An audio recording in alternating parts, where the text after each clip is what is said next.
Hello and welcome to the Embodying Philosophy podcast. My name is Floss and I'm your host, a scholar practitioner, yoga teacher and geek for all things embodied philosophy. In modern times, we all too often think of philosophy as abstract ideas irrelevant to how we live our lives. But in ancient and premodern times, philosophy was a way of life.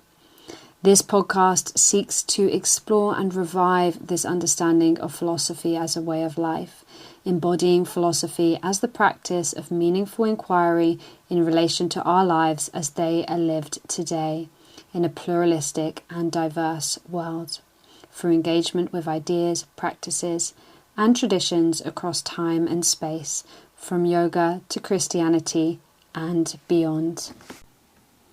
Hello and welcome to episode 2 of the Embodying Philosophy podcast. I know at the end of last week's episode we said that this week we'd be looking at silence, but I've decided that there is a more prominent and pertinent topic for episode 2. So silence will come in due course. But today we're going to be exploring the question, what is embodied philosophy as a way of life? Basically, what is this podcast all about? So, let's get started. I want to begin by suggesting that we can look at embodied philosophy from two perspectives. The first is the perspective of philosophy, and the second is the perspective of embodiment. At the same time, I imagine there'll be primarily two types of people who are drawn into this podcast, into this topic in general, or the theme of this podcast, which is embodied philosophy as a way of life. And those people may be embodied practitioners, yoga teachers, dancers, practitioners of another kind of embodied practice, on the one hand. And on the other hand, this podcast might attract those who are interested in the pursuit of philosophy, intellectual ideas, intellectual inquiry into topics of knowledge, truth, and reality. And I think that both these camps of people share an interest in spirituality, albeit by emphasizing two different ways of pursuing that spiritual path and goal. For the embodied practitioners, the emphasis is on embodiment, is on the body as a vehicle for accessing truth, reality, and inquiring into the most meaningful and deep questions and topics that we can as human beings with this ability to experience the world. At the same time, these embodied practitioners may de-emphasize or even criticize intellectual inquiry. The body is the vehicle for truth, and the mind, the thinking mind, can get in the way. And then there's those on the other side of the coin, those who are interested in embodied philosophy from the perspective of philosophy.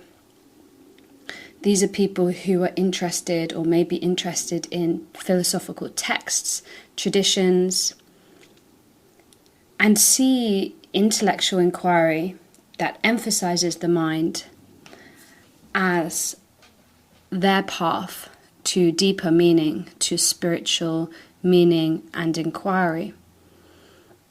And in emphasizing this intellectual inquiry, they may de-emphasize the body, or they may be aware that philosophy, at least as we understand it today, is focused mostly on the mind. And maybe that's what draws them to this topic, that they seek a more embodied approach.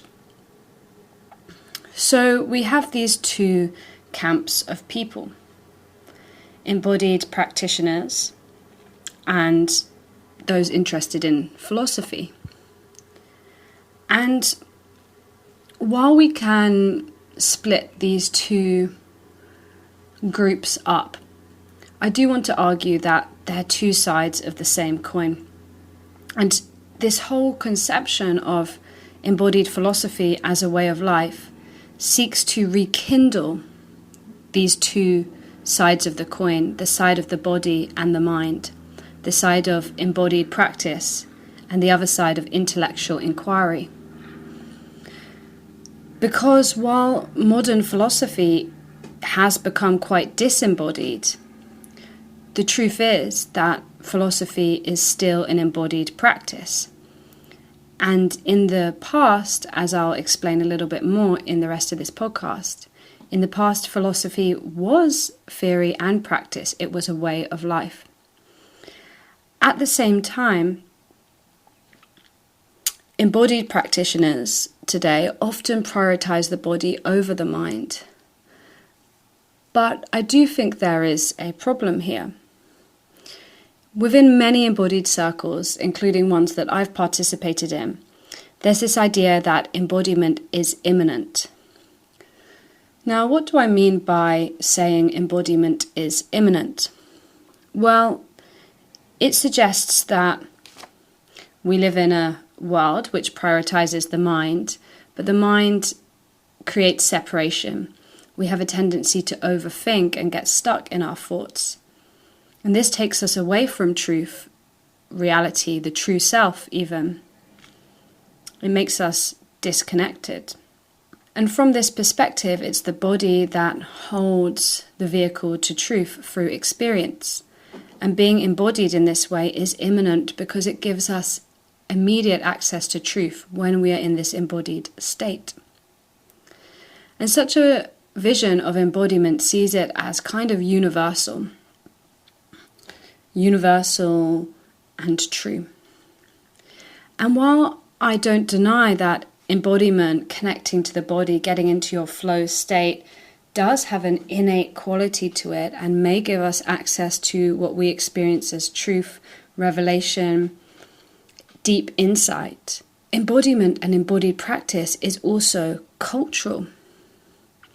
You know, it's not universal. Go to any yoga studio or ecstatic dance space or church. All of these contained embodied practices within them, but they're culturally specific, socially and historically situated. This is not to say they are not true, but we need to remember that these spaces are not neutral. They're not neutral at all.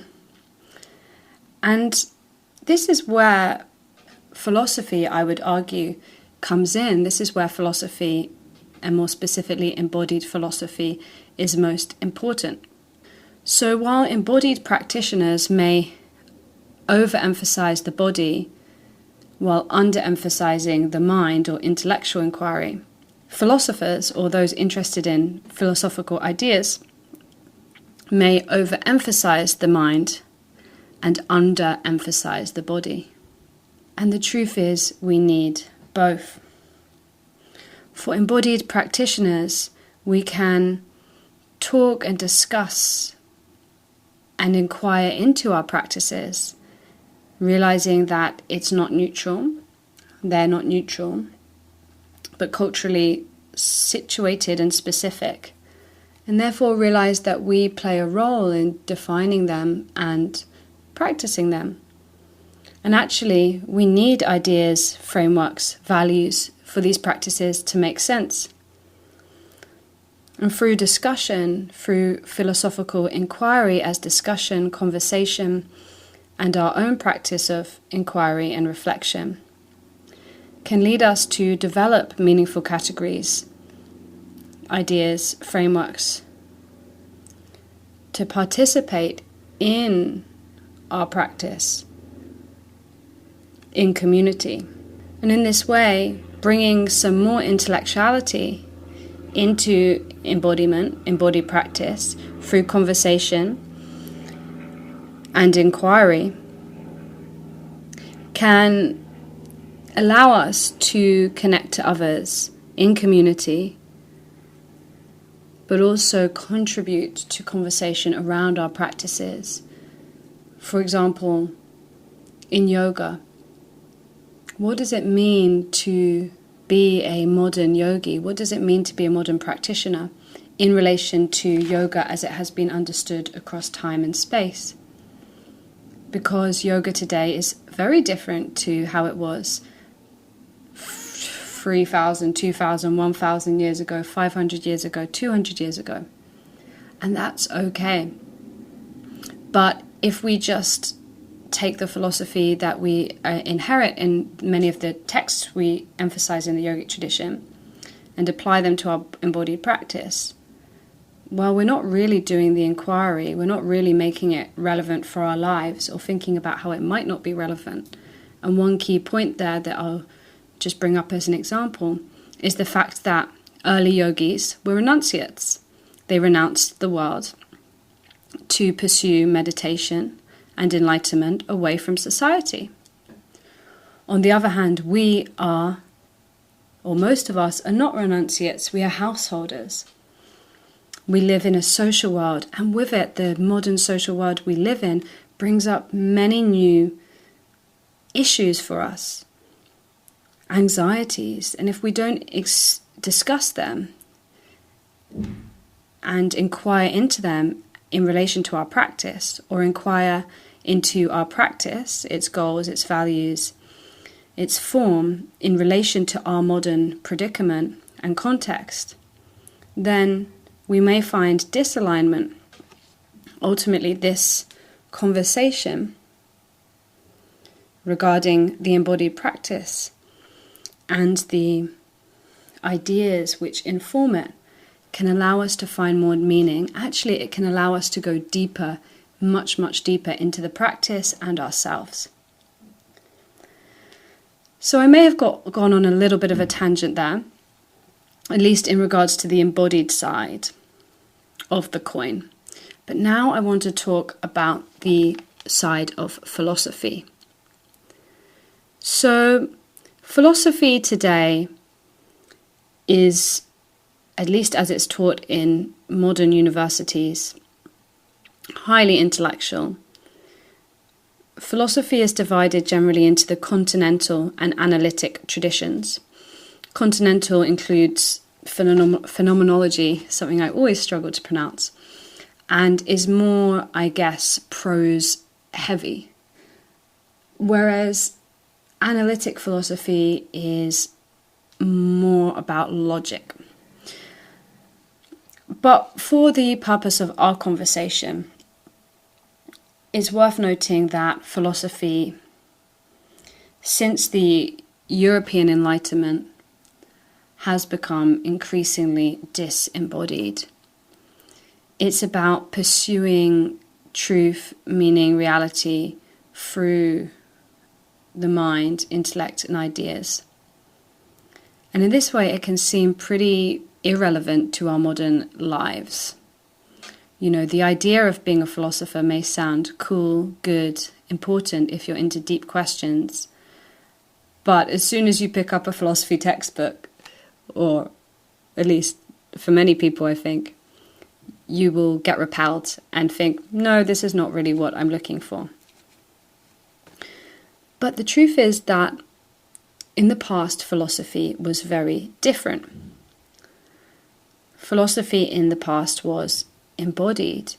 It was a way of life. It was comprised not just of disembodied inquiry, like mental, intellectual inquiry, but it was inquiry in relation to practice, theory in relation to practice, both orientated towards the desire to live a good life. Now, one of my favorite philosopher historian people is someone called Pierre Hadot. And Pierre Hadot has written a book called Philosophy as a Way of Life. And he argues exactly this, that in the ancient and pre-modern periods, philosophy was a way of life. And we find many different philosophical schools in the, say, ancient period. We have Plato's Academy, we have Stoicism, and we have others. And for Hadot, each school was comprised of practices and philosophical inquiry. And actually, philosophical inquiry was a kind of practice. And these philosophical frameworks are not kind of universal frameworks, but they are very context specific and tradition specific. So in this way, the philosophical inquiry always responds to the needs and questions which are relevant to that group in question. And it's also their practice. It's an embodied practice. It's not just about mentally thinking, but it's about being. And this leads us to the second central point, that while modern philosophy is disembodied for the most part, premodern and ancient philosophy saw knowing intricately related to being. Premodern and ancient philosophy saw knowing as intricately related to being, because knowledge was transformative. And it's not just about this mind-body separation, which, as I tried to emphasize in the beginning, the two sides of the coin, the embodied practitioners and the philosophers, can be seen to emphasize, this mind-body split. Either you go too far into the mind or too far into the body. Actually, in ancient and pre-modern times, being and knowing were intricately related.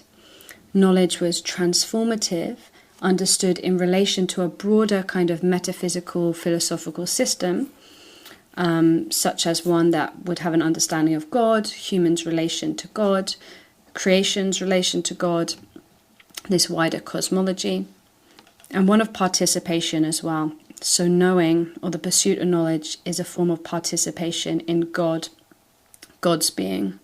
And therefore, when you know, it's also a form of being through which you are transformed. So far, we've been exploring the idea that in the pre-modern and ancient periods, knowing was not just about the accumulation of facts in the form of knowledge about the world, but actually knowing was intricately related to being, and it was deeply transformative. And I want to pause here to just reiterate that what we're doing is we're distinguishing between how, for the most part, knowledge is understood in modern times in a deeply secular way. So knowledge is seen as secular, not really anything to do with religion or God. Actually, we can know without God. And knowledge is pursued in schools, universities. Of course, we view learning as important, but it's not really seen as something spiritual. It helps us in the world get jobs, become learned, acquire status, versus knowledge in the past seen as a deeply spiritual pursuit. And it's this second category, knowledge as a spiritual pursuit, which can be found in many different traditions. So I want to just offer a little overview of some of those traditions that we understand this view of knowledge as a kind of spiritual path where philosophy or the pursuit of knowledge is embodied as a way of life, one that's deeply relevant for how we live our lives in relation to more. So there are multiple different traditions where we can find this idea. And the first that many of you may have heard of and many of you may have not heard of is the Jnana or Jnana Marga, the path of knowledge, found in the Hindu and yogic tradition, and specifically in the Bhagavad Gita as one of the three paths of yoga, next to Bhakti Yoga, the path of loving devotion, and Karma Marga, the path of action without attachment to the fruits of one's labour.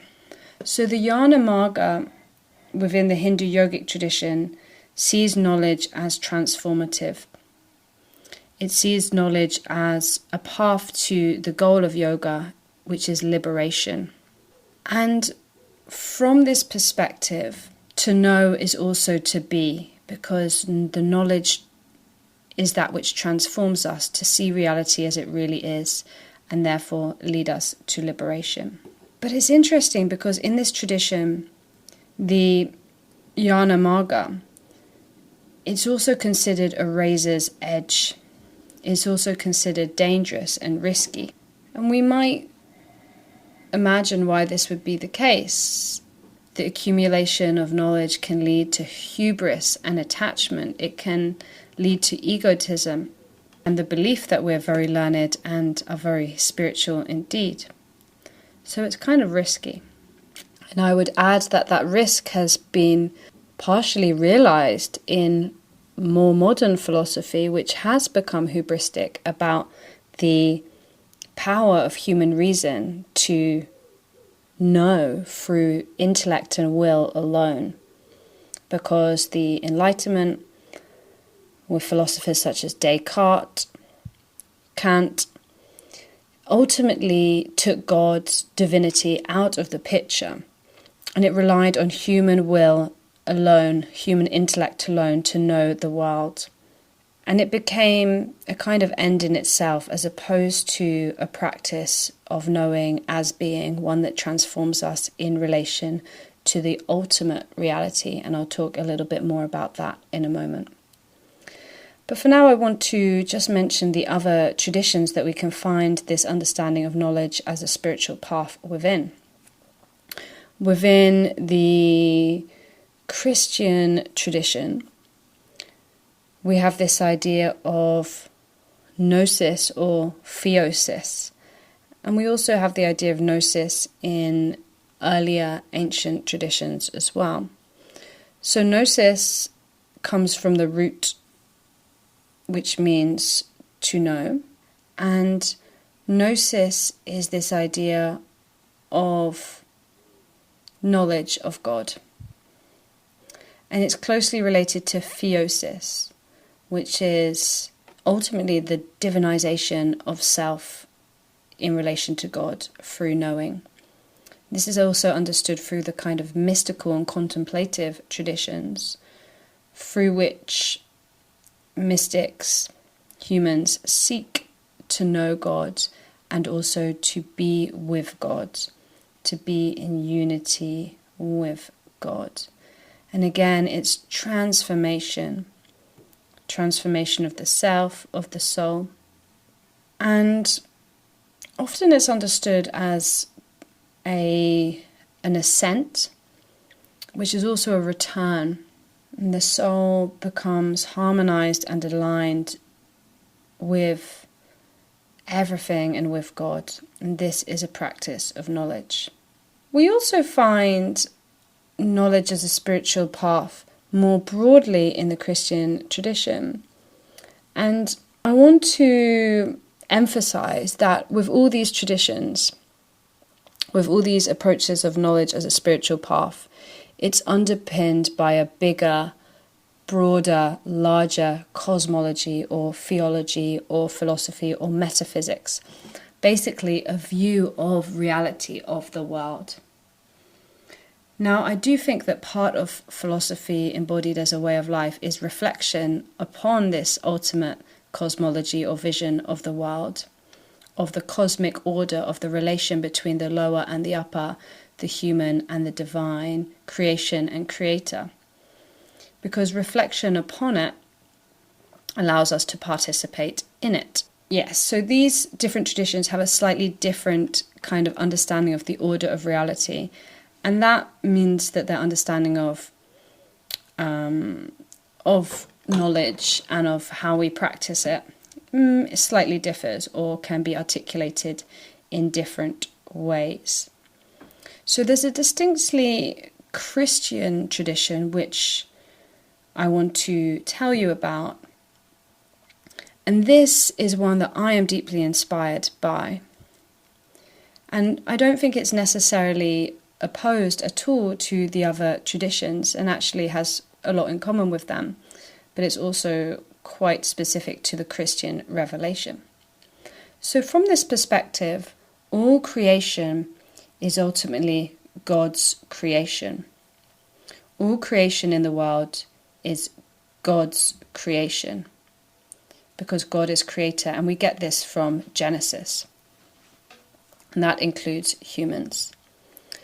Now, as a consequence, to know things in the world, to know creation, or engage in a process of knowing with creation in the world, which is God's creation, and therefore is God's revelation, is also a participation in God. So to seek knowledge of things around us, of the world around us, which God has created, is a divine act, because all creation is from God. And because it's God's creation, by engaging with it, by seeking to know it and participate in it, we are also participating in God, and we are simultaneously celebrating God's creation by engaging with it. And ultimately, this is the human goal, or telos, or end. This is our purpose as humans, to celebrate the creation which is innately divine. How might we do that? Through poetry, through embodied practice, through doing good in the world. And this comes back to this idea of alignment as well, of harmony within the soul, within our being, right? That these practices, whether it's engaging with philosophical or theological speculation, whether through poetry, creating beauty, art, dance, that this is not just an act, but it's one that transforms us, because it's a knowing which is a form of being, which leads us into deeper harmony and alignment between the inner and the outer, and ultimately God. And it's really worth noting here that this fundamental philosophy, metaphysics, cosmology, this vision of reality, of human and divinity, of relationality itself, is quite different to the modern one we have inherited. This modern approach to knowledge and reality is really defined by duality, but more specifically, a separation of self and other. A separation of self and other, and also a separation of knower and known. So when we think about knowledge, we say, I know this, I know that my computer is in front of me right now. There's a separation, and therefore knowledge is not a form of participatory being. Whereas in this pre-modern and ancient perspective, to know is to mutually participate in being, and therefore knowing is a form of being where both agents, the knower and the known, are active, are participating. And in turn, they seek to, or they align themselves with that which is more understood as God in the Christian tradition, understood as the good, the true, the beautiful in the Platonic Greek tradition, which is another one, a central one that I didn't actually mention before, of a tradition where knowledge is seen as a spiritual path. And I'll just mention a little bit more about that briefly, that in the Platonic tradition, it's all about the soul and virtue and aligning the soul, harmonizing the soul with the cosmos, the inner and the outer, the above and below. What I think is clear within all these traditions is this innate yearning of the human heart, of the human soul, for knowledge of reality, of truth, of God, of that which is beyond our changing, fluctuating, mortal human existence. And this has been understood differently in different traditions, whether it's the Atman, the individual soul, seeking to return to Brahman, the universal soul, or the Christian understanding that the human soul's telos or end is God. And maybe there's some other understandings of salvation built in there. Or the understanding of the soul as returning to the one, the many and the one in the Platonic traditions. But ultimately what is shared is the telos or desire for this journey to God, to truth, to unity. But as I bring this episode towards its end, I want to emphasize that even if unity, God, truth is the end of these traditions, we still live in a dual world. Actually, duality gives us the possibility of knowledge. Our separation from God, truth, unity, reality, eternality allows us to yearn for it, allows us to pursue it. So as we come to our end, I want to return to our original question for this episode.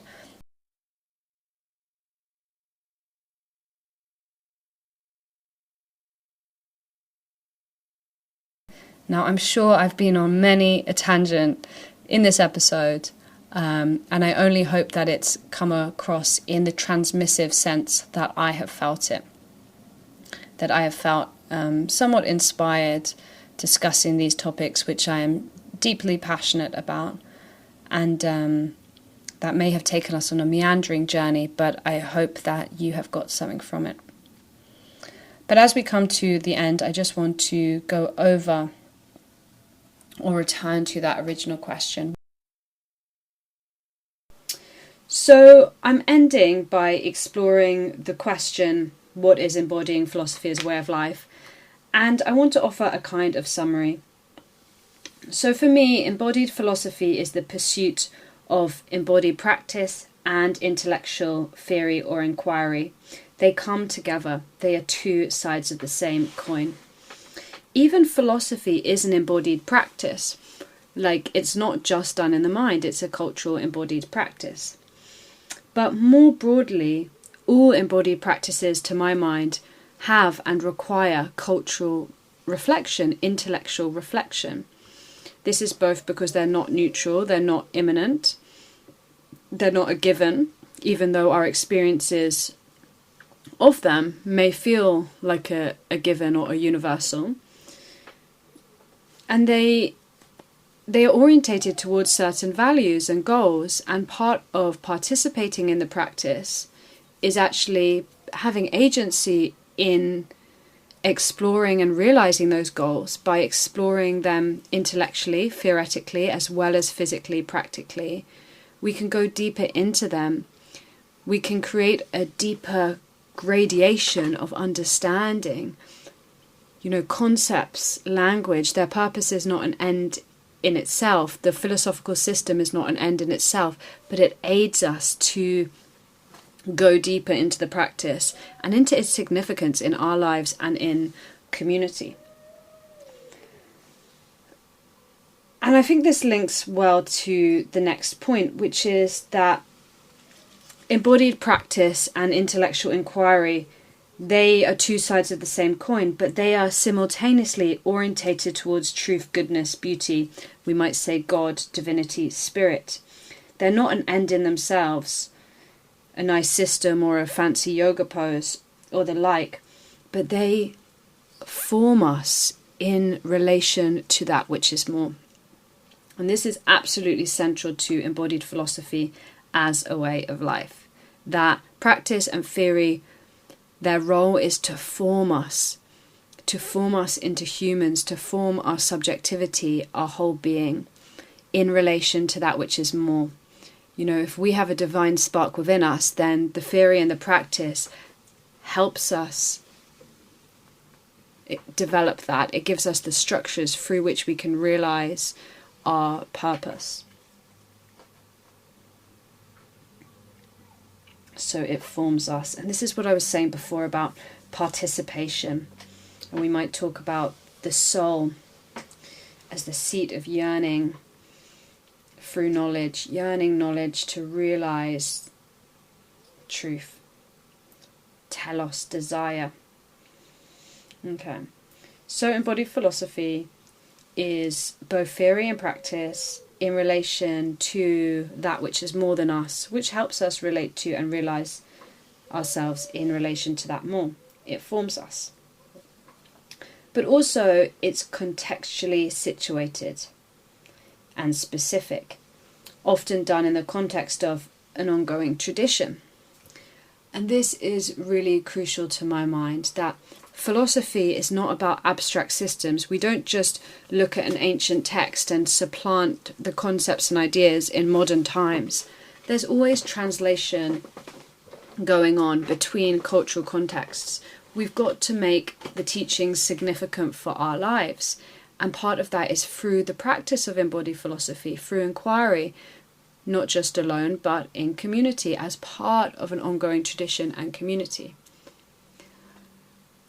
Otherwise, I find the risk is that we can easily spiritual bypass. We can just take these ideas about enlightenment and supplant them in a modern yoga class, for example, without really making them relevant to our lives. And it's easy to get lost and abstractify and kind of idealize these concepts as commodities or as ideals, which we haven't really grappled with ourselves.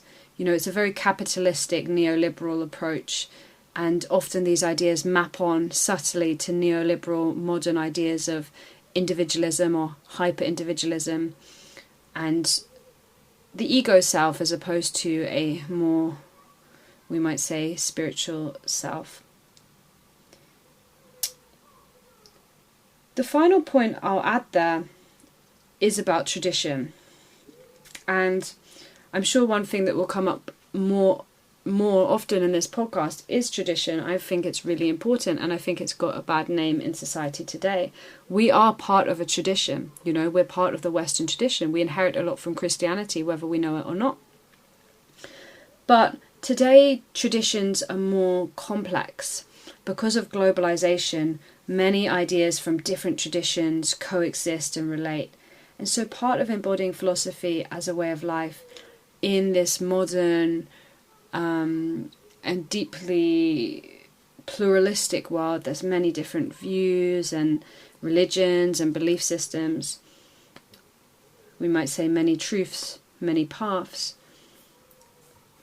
Part of embodying philosophy as a way of life is engaging with that difference and diversity, different perspectives, different ideas, because we inherit them, because they influence us. And that is certainly something that's prominent in my own life and spiritual practice, as someone who's influenced obviously by yoga, but also by Western philosophy, premodern philosophy, Christian theology, and is something that I deeply relate to as part of my heritage as well. So that is our introduction to embodying philosophy today. And I think going back to that original dichotomy or dualism I offered between the embodied practitioner who thinks that embodiment is the only philosophy we need and actually philosophy is too intellectual, and the philosopher who thinks that embodiment is a bit wishy-washy or they don't really get it and they're very head-heavy.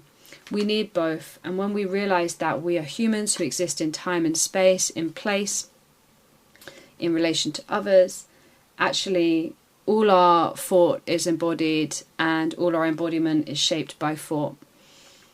And part of living something as a way of life is engaging in the thought and the practice, the theory and the practice, in order to be orientated towards that which is more, in order to be formed, in order to have that which helps us on this journey.